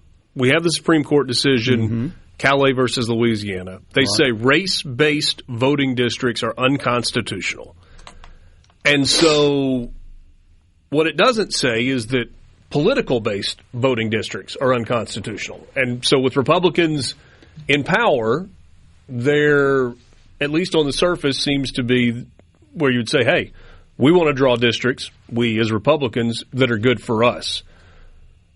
But I don't want to put those words in your mouth. What is the goal in this process? Well, obviously, back up to, mid to late June when the Supreme Court handed down the Calais case in Louisiana, and as you said, that districts cannot be drawn based on racial gerrymandering. Okay, and I will say that through the years, as we have redistricting in the legislature, whether it's been legislative districts or Supreme Court districts, congressional districts, or whatever. Because the Voting Rights Act of '65 mandated that Mississippi the reapportionment be reflective of the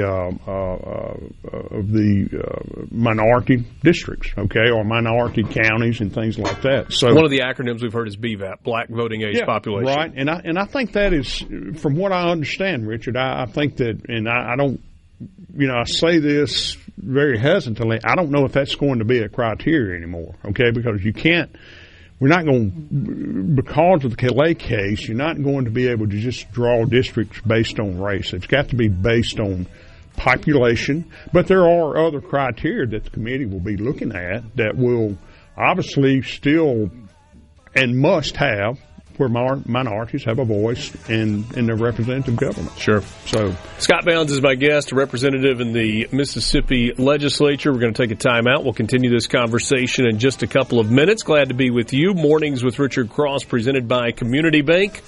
More coming up after this.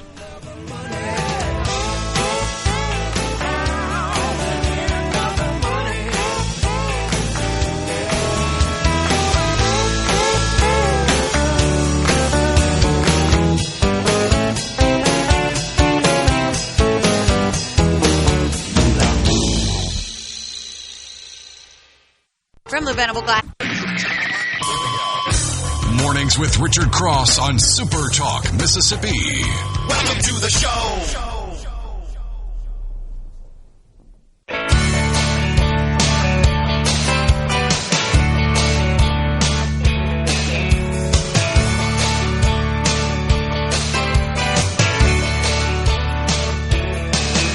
She turned her burn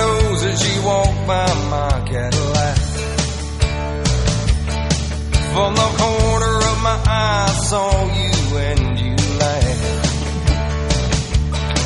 You were sitting on the swing on your front porch. Welcome back. Mornings with Richard Cross, SuperTalk Mississippi, a news-heavy Tuesday morning. If you missed the 7 o'clock hour, we had an announcement from Attorney General Lynn Fitch of her candidacy for governor here in Mississippi, joining Andy Gipson and Philip Gunn as two others who have publicly announced.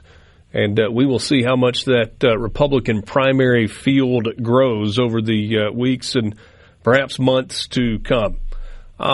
Scott Bounds is my guest right now. He represents District 44, Chairman of Appropriations B in the House, and part of this joint legislative committee with members of the House and the Senate to work on the redistricting policy for Mississippi going forward. So yesterday was, in a lot of ways, kind of laying the groundwork for what the committee is going to do over the next month or two in terms of spreading out across the state of Mississippi, talking, listening, understanding what the people say they want. I ask you about ultimately the goal. There are a lot of people that have talked about what the maps are going to look like going forward, especially legislative maps. And there seems to be some level of interest in returning to the 2022 maps, the most recent legislative maps that we had in Mississippi, that the courts overturned and said that those were not appropriate maps. The interesting part about that to me is that those maps were drawn under, theoretically, the old rules, in which race did play a factor in the way that certain districts were drawn. So does it make sense to go back to the 2022 maps, or is this a start from scratch, back to the drawing board, let's redraw the whole thing? Some of them are going to look like 2022 did, whether you do it that way or not. Yeah, so I threw a lot at you there. Yeah, well, yes, and you know, internally, those conversations, I say internally, I mean just conversations among legislators and people who are involved in politics and people who have interest in the redistricting issue. I mean, obviously, you know, one of the questions is it just easier right now to return to the 2022 maps, and we'll have the census in 3 years and then do a full-blown redistricting based on the census at that time. I think that's one of the options, too. I do think, I don't know, to me, Richard, I think that what the legislature may ultimately do is I think we may have, for lack of a better term, maybe a hybrid. That's just my opinion, of 22 maps plus some changes that are very glaring and very knowingly just not correct, whether it be in a Republican district, whether it be in a minority Democrat district or whatever. You know, I think it could be a hybrid of that, of what we normally do. Now, timeline on that. Here again, this is just my estimation. Obviously, the legislature candidates for the legislature have to qualify beginning on January the 2nd. Right. You have to February the 1st to qualify for a seat in the legislature. So that's got to be one of the first things that has to be addressed, is how legislative districts will be drawn. Now, when do we do that? Well, you know, chatter I hear could be that we will be back in a special session in mid to late November to address the legislative districts and the Supreme Court districts also, because those districts also, they have some outlying issues right now with. One of which is, and I think this is something that has kind of flown under the radar, and that's David Ishii, one of the state Supreme Court justices, was unable to qualify to run again because his district no longer exists. But there's this strange policy within the way Supreme Court terms run, where he actually has another year before he has to run or would have to run for re-election. And so that's something that's got to be addressed, right? Yeah, it's got to be addressed because, and that's going to be, that could be the case with some of the other sitting justices that, you know, far as when they qualify, when they run again, when their term would be.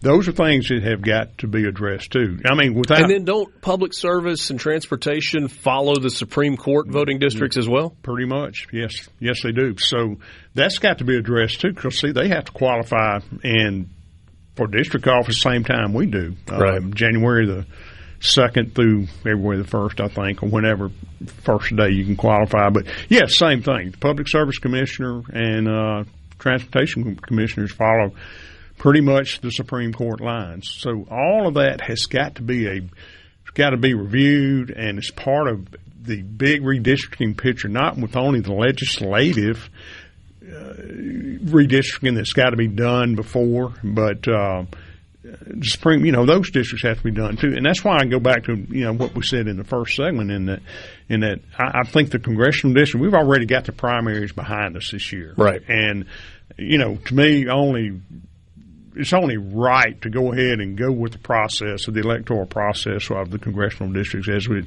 set up right now with the general election being in November and going ahead, and then when we get back into session in January, we will look at the congressional redistricting and go from there. But a few months back, the governor sat right where you're standing or where you're sitting and said that for the 2nd congressional district, for Benny Thompson, it's not a matter of if, it's a matter of when. So you do anticipate there being an addressing of the congressional districts as they exist right now, but not until the 27 legislative session. In my opinion, I do think that this joint committee will be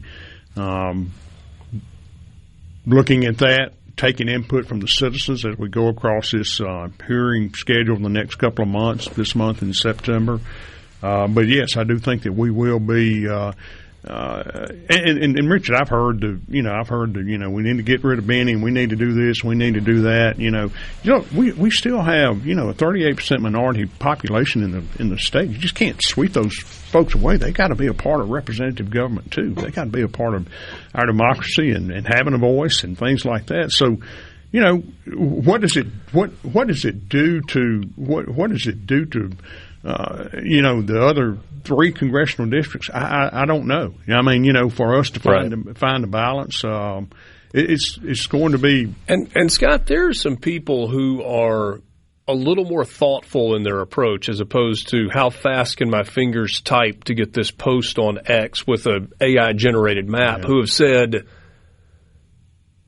yes, there is a way that this can be done, but you better be careful because right now it's 3-1 in terms of Republicans and Democrats representing Mississippi and Washington. When you redraw these district lines, it's not going to be a deal where you've got a 30-point margin in 4 different districts. You are going to make a couple of the districts probably a whole lot more purple than they are right now, meaning that those elections could be a whole lot closer than they currently are. That observation has been pointed out to me too, and I've seen some of the AI generated maps, and I appreciate the citizens' interest in this, but I don't pay a lot of attention to to some of the things that I see with keyboard comments.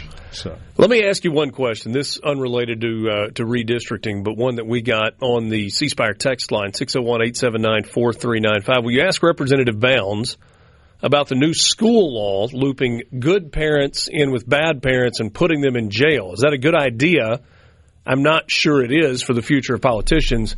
This has to do with some of the truancy rules that are going into effect? That's what just from what you're saying, I've got to think that refers back to the new school attendance. There were some changes made in statute and Senate bill, and I don't remember the bill number. But I don't blame you. Yeah, but there were some changes made to the attendance.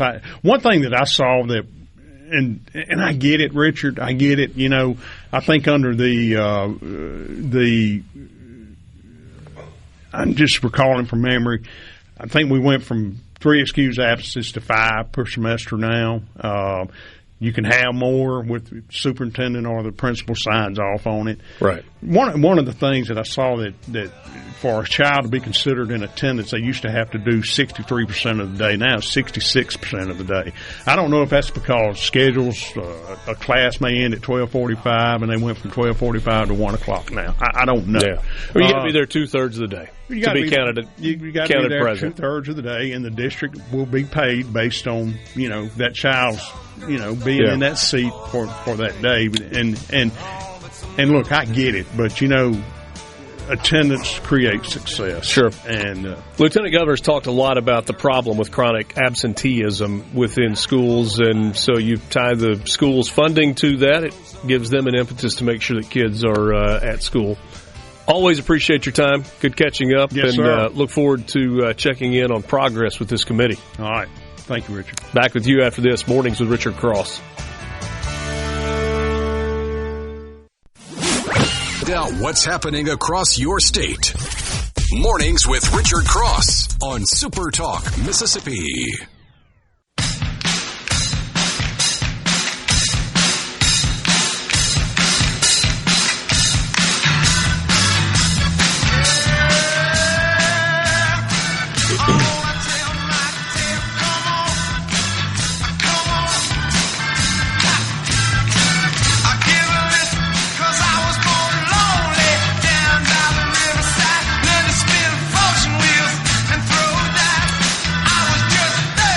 Pleasure being with you. All right, let's take a breath. Whew. Busy morning. Yeah. On this Tuesday, the 4th of August. Richard Cross, Will East in the studio, and we're glad to be with you. If you missed the 7 o'clock hour this morning, well, you missed a lot. You can go back and listen online at supertalk.fm eventually. I think we're working some bugs out on that. The app also available. And, of course, supertalk.fm, our news feed, the news team will be at work with all the information from the announcement that was made earlier this morning with Attorney General Lynn Fitch announcing her candidacy for governor here in the state of Mississippi. Can you imagine what it would be like to... Okay, you've been planning for that. You've been talking about it. People have been encouraging you. You've been raising money. You've had an eye on that. There's this public date where you're going to start a tour, and then you finally say out loud, I'm announcing my candidacy to be the next governor of the state of Mississippi. It's got to be kind of surreal. I would think so. Take a breath and be like, okay, I can't undo that. We're in it now. Darren and Jackson. When are you going to announce your candidacy, Richard? I guess that would be the day before my wife files for divorce, Darren. She has made it abundantly clear that she has no interest in being married to a politician. I mean, I guess anything could happen, but that is not in the Cross family plans. Cross that one out, huh? At least for now. Yeah. And she says, no, we're not going to do that. It's pretty cool spot to be sitting, though. I really feel like the perch that we have for the next year is going to be one of the most unique that exists as we watch the next 365 days unfold, because we're going to have the opportunity to visit with all of the candidates, probably multiple times between now and then. You are going to get to know the candidates. We're going to try to drill down on positions. Obviously, I was not going to grill Lynn Fitch on all of her platform positions on the day that she announced her candidacy for governor. But people want to know where these candidates stand as it pertains to school choice. Lynn Fitch talked about accelerating the income tax elimination. Great. I think on the surface we are all on board with that.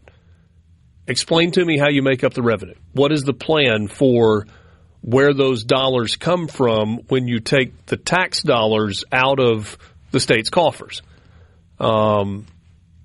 She touched more aggressively than we really have heard many public officials on PBM reform, pharmacy benefit managers, the amount of money that is in that industry that is making the cost of pharmaceutical drugs expensive, high, hard to get.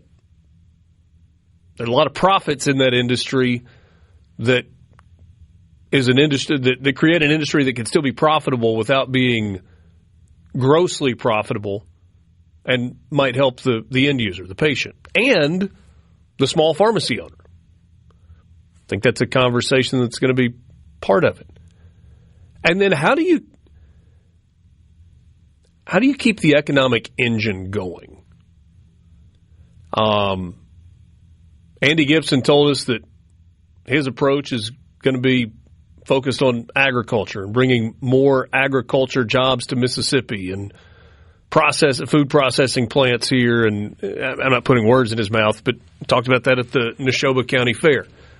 Obviously, the governor, Tate Reeves, has been exceptional in terms of attracting and bringing in, and not just attracting, but getting across the finish line businesses locating to Mississippi. It's easy to say, the three governors in a row have, touted economic development, and Tate Reeves has taken it to another level. You don't just sustain that because he started it. What is the plan to continue it and to build on it? Because especially if you're accelerating the elimination of the income tax, better have a plan to continue to bring businesses more and more to Mississippi. And we're going to get to explore all of those questions with all of the candidates so that ultimately you, as you sit at the dinner table or around a grill or on your back patio or in the Junction or the Grove or in Hattiesburg at football games and you're talking about these things, you're going to get to decide who best represents you and your interests. And then what role is Brandon Presley going to play in this? And I'm making a Brandon Presley assumption that ultimately he is going to be the Democrat nominee. He's been pretty quiet for a while now. And maybe that's an invalid assumption. If not Brandon Presley, then who? But assuming Brandon Presley, what role does he play in this? Is there going to be any Republican voter fatigue? Because you will be inundated with political ads. They're going to be on television. They're going to be on the radio. They're going to be in print. They're going to be in your mailbox. They're going to be in your inbox. They're going to be on all of your social media feeds. You are going to see political advertising in Mississippi in a way that you've never seen it before. Now, if you've ever traveled and you've been in a swing state leading up to an election, you're like, the only commercials on TV are political ads. Whether you're watching a game or you're watching All My Children, all it is political ads when they go to a break. That's what it's going to feel like here in Mississippi. Is there going to be any fatigue from all of that from Republican voters once you get to a general election? Is there going to be money left? Because it's going to be a ridiculously expensive primary.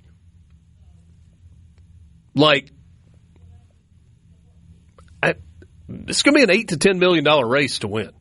Minimum. I mean, that may be the buy-in. If you can't raise $10 million, I think you're wasting your time over the next year. Which is pretty crazy to think about. That it is. And then what about this? What about the down-ballot races? Can you imagine if you are running for state auditor, state treasurer, agriculture commissioner, and you're trying to find real estate in this political landscape? good luck. And it's going to be more expensive for you if you want to get into the mix to create name ID, to get your name out there. I mean, some of the down-ballot candidates may have to do a better job as a retail grassroots politician than you've had to do in a long time just to create name ID, just to have people know who you are when they go to the ballots. And final thing I'll say maybe on that is there is a bubble that exists around the Capitol. And people who are in and around state government, lobbyists, people who are really engaged, they know everybody, right? They know who Daniel Sparks is. They know who Nick Bain is. They know who the speaker is and the lieutenant governor. But when you get outside the Capitol bubble, geographically define that however you want to, everyday Mississippians do not know all of these people. Frankly, I think it's one of the issues that Philip Gunn has.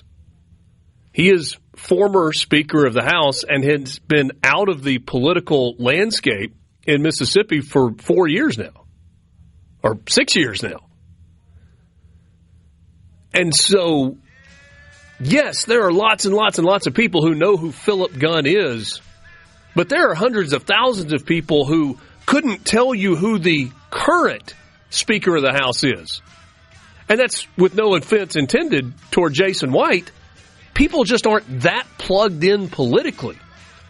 And so if you've got multiple hundreds of thousands of Mississippians who can't tell you that Jason White is currently the Speaker of the House, you're going to tell me all of those people know who the former Speaker of the House is, who's been gone for half a dozen years? And so the ability to create name ID is going to be massive in this upcoming race. Mornings of Richard Cross, SuperTalk Mississippi. We're back with you right after this.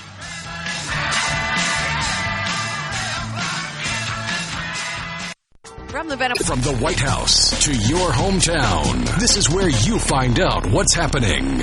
Mornings with Richard Cross on SuperTalk Mississippi.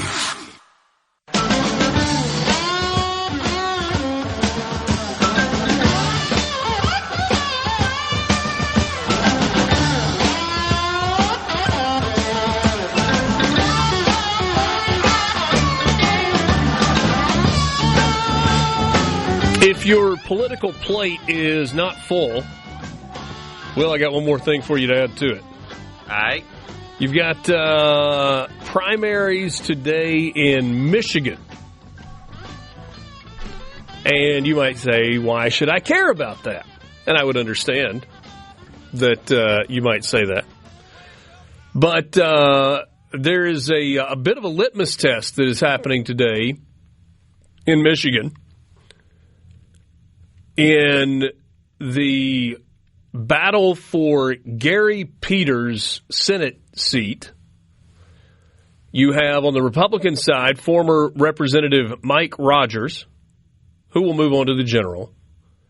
But then on the Democrat side, you have Abdul El Sayed and Representative Haley Stevens. Now, Haley Stevens is kind of a center-left Democrat, more traditional Democrat. And then you have Abdul El Sayed, who is a physician, and he falls into the progressive, anti-Israel, endorsed by the Democratic Socialists of America profile. So when I say litmus test, what have we seen so far? We have seen some extremely blue parts of the country, primarily in local races, get behind Democrat socialists. Obviously, New York City, with Zohran Mamdani as a DSA-aligned mayor. By the way, did you see that to shop at the Mamdani grocery stores, you're going to have to be able to show an ID? Yeah, because they don't want outsiders coming in. They only want people that live in the city shopping at because they're offering these deep discounts somehow. But that's a really racist policy. How dare they expect people who need to be able to have access to these grocery stores, how dare they expect them to have valid government-issued IDs? Do you see the hypocrisy? Because you don't have to look very hard. You got a state assembly member in Claire Valdez in New York, out of the Brooklyn, Queens area, that's a DSA.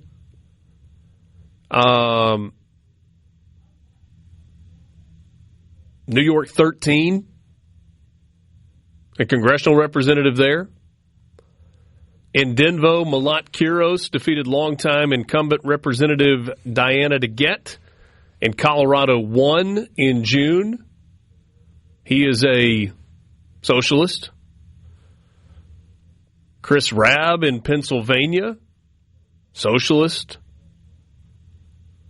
Bunch of candidates in Michigan, both at the local and state and congressional levels.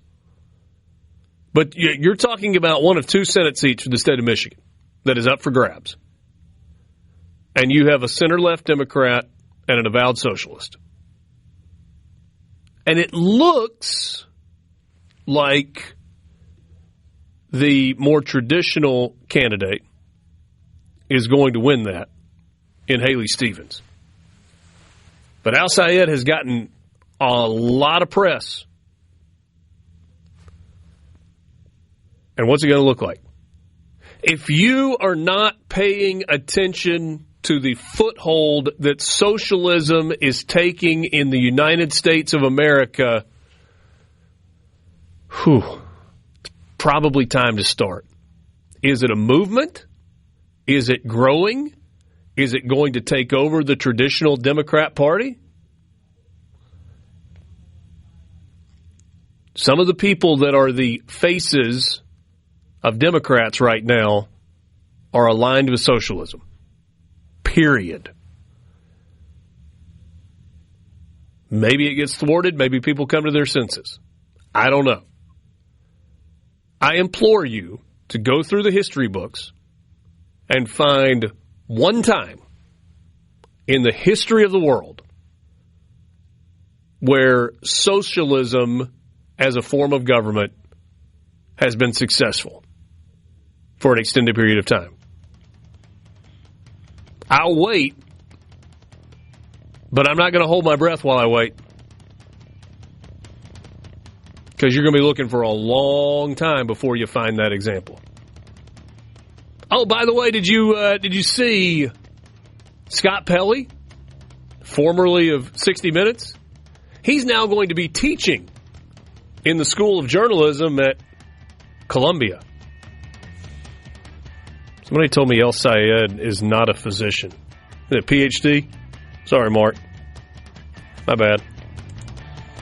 I thought he was Dr. El Sayed. Maybe I misread that. Thanks for being with us this morning. The big news today, Attorney General Lynn Fitch announcing her candidacy for governor in the state of Mississippi. You can get it all at supertalk.fm or on the Mornings of Richard Cross podcast. Have a great day. A SuperTalk Mississippi Media production.